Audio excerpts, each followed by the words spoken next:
How to fix vanish mode option not available on Instagram.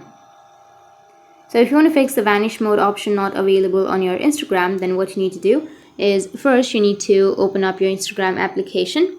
Once you open up your Instagram, you just need to simply go with the messages, which is on the upper right.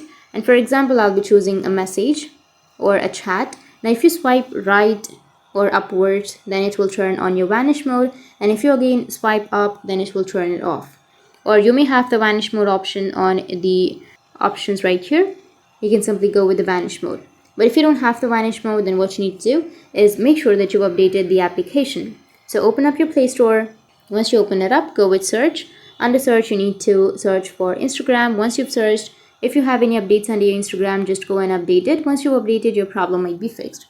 But if that doesn't fix your problem, then tap and hold on to your Instagram. Go with the app info, go with storage and cache. Go with clear cache.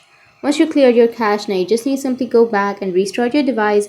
After restarting, your problem will be fixed. That's how you can fix your vanish mode option not available on your Instagram problem. And if you have any questions, feel free to comment below. Thanks for watching.